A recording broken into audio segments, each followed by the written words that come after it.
Tapi hati-hati ya, jangan sampai bunganya 0, tapi biaya adminnya 10%. Nah, itu mah sama juga bohong, namanya kena biaya admin juga, kena biaya-biaya juga.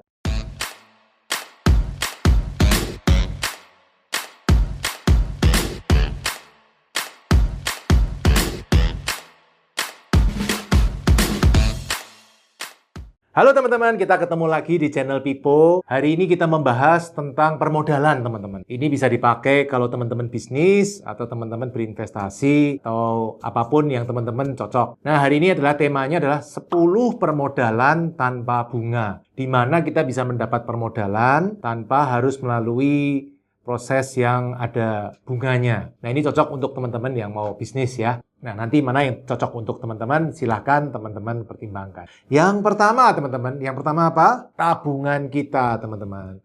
Kalau kita punya tabungan, kita nggak perlu pusing-pusing mikirin pinjam ke bank, apalagi bank yang kena bunga.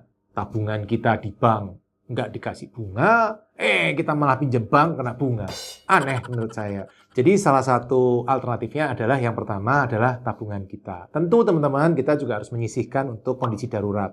Tapi kalau bukan kondisi darurat atau kita punya cukup tabungan, ya itu bisa dipakai untuk permodalan.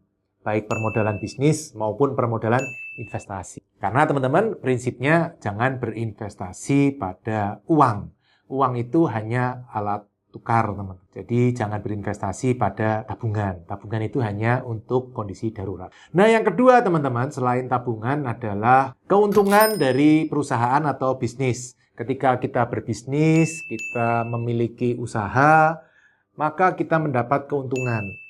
Nah, keuntungan ini juga bisa dipakai sebagai permodalan. Dan enaknya lagi, ini juga tanpa bunga, ya kan? Yang ketiga adalah pinjaman dari orang-orang dekat kita, baik teman atau keluarga. Tentu teman-teman, hati-hati untuk yang satu ini, tanggung jawab sosialnya besar. Kita harus memastikan bahwa pinjaman ini dipakai untuk hal-hal yang aman. Prinsip saya, teman-teman, dari dulu selalu prinsip saya, pinjaman itu hanya untuk pengembangan usaha, bukan untuk memulai usaha, teman-teman. Beda, memulai usaha di bisnis nol untuk menjadi ada. Itu resikonya besar sekali, teman-teman. 9 dari 10 bisnis rontok di tahun pertama.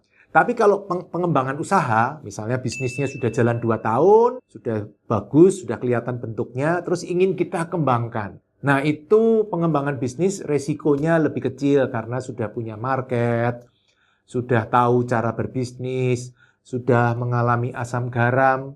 Nah, resikonya lebih kecil. Itu nomor 3.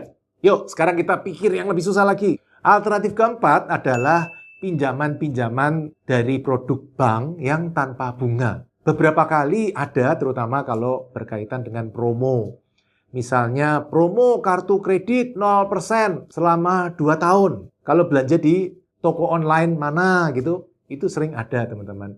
Dan itu bisa dimaksimalkan. Atau teman-teman tiba-tiba mendapat telepon dari bank, Pak, kartu kreditnya selama ini kok nggak pernah dipakai. Ini ada fasilitas 0% selama 3 bulan atau selama 6 bulan. Nah, itu juga fasilitas yang bisa kita maksimalkan tanpa terkena bunga. Tapi hati-hati ya, jangan sampai bunganya 0, tapi biaya adminnya 10%. Nah, itu mah sama juga bohong, namanya kena biaya admin juga, kena biaya-biaya juga. Tapi ada teman-teman yang benar-benar promo, dan ketika kita jeli, kita bisa mendapatkan promo-promo tersebut. Ya, sekarang kita cari lagi alternatif yang lebih complicated, lebih mikir lagi ya. Nah, alternatif kelima teman-teman adalah mengurangi stok barang.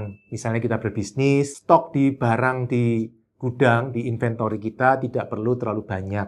Karena semakin banyak stok, berarti semakin banyak modal kerja yang kita butuhkan. Dengan menurunkan jumlah stok barang, maka kebutuhan modal kerjanya menurun.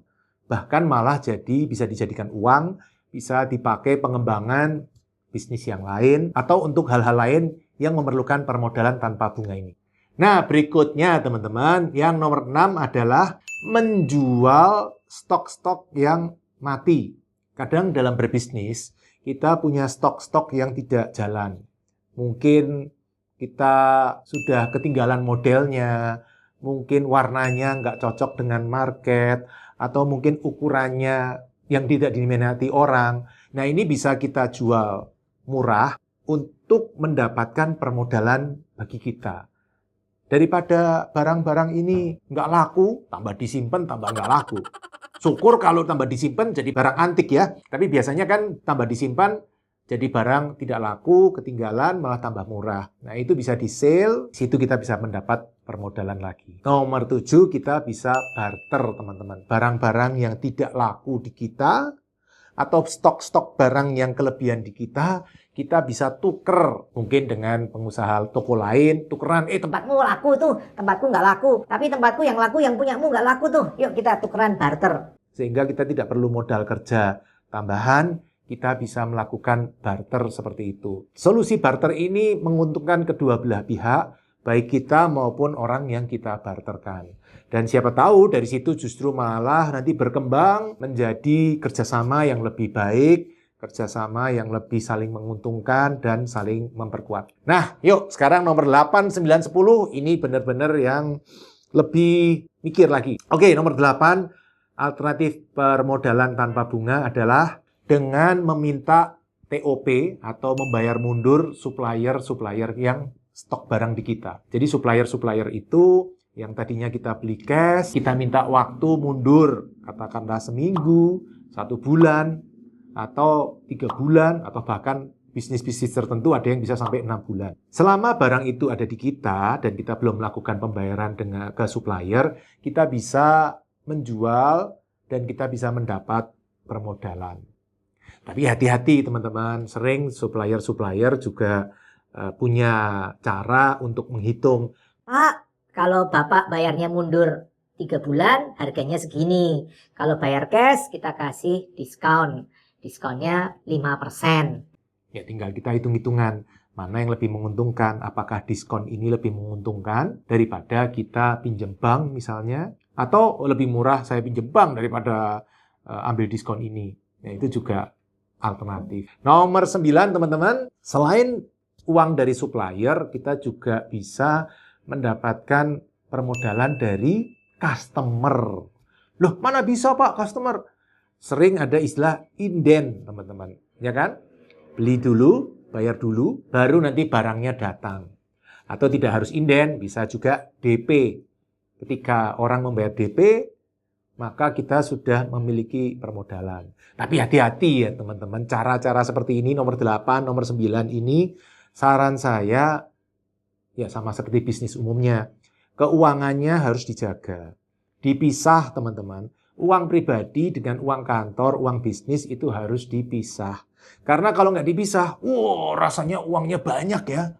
Padahal itu uangnya supplier. Padahal itu uangnya rekan bisnis. Itu uangnya keluarga yang modalin. Itu uangnya customer. Nah, saran saya sih dipisah. Ini uang kantor, ini uang pribadi. Uang pribadi saya ya gaji, atau ada bonus, atau ada komisi, terpisah. Ya kalau uang saya pribadi, ya foya-foya nggak apa-apa. Tapi kalau mau investasi lebih bagus. Tapi kalau uang kantor, uang bisnis, jangan dikotak-katik. Untuk nomor 8, nomor 9, resikonya ada di situ. Kita sering melihat nomor 8, nomor 9 ini sering menjadi jebakan maut bagi pengusaha-pengusaha. Sudah terima DP dari customer, nggak bisa kirim barang. Sudah didropin barang oleh supplier, barangnya sudah laku, uangnya nggak ada. Nah itu biasa masalahnya adalah karena kecampur uang pribadi dengan uang bisnis. Alternatif nomor terakhir, nomor 10, teman-teman, saya barusan kepikir. Apa itu? Teman-teman bisa mengambil PRK, pinjaman rekening koran. Nah, pinjaman rekening koran itu kan bunga, dihitung setiap harinya ganti.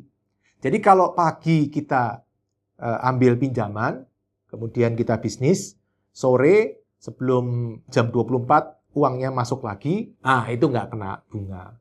Dengan cara itu kita bisa berbisnis dengan pinjaman rekening koran, tapi tanpa bunga. Nah, mengenai pinjaman rekening koran itu apa? Pinjaman rekening koran disebut juga modal kerja, ada yang ngomong overdraft, rekening giro, macam-macam istilahnya. Intinya adalah kita diberi plafon, terus kalau kita pakai, baru bayar bunga. Nah, itu namanya pinjaman rekening koran. Teman-teman, ada ide-ide lain? Apa yang kira-kira bisa menjadi ide pinjaman atau permodalan tanpa bunga? Nanti tulis di komen, kita diskusi di komen. Semoga bermanfaat. Salam Passive Income Property. Terima kasih telah mengikuti video hingga selesai. Untuk yang belum subscribe, ayo subscribe channel Pipo Hargianto dan klik lonceng notifikasi untuk mengikuti video-video selanjutnya. Teman-teman juga bisa mengikuti seminar-seminar gratis yang saya bagikan. Silakan daftar melalui nomor berikut.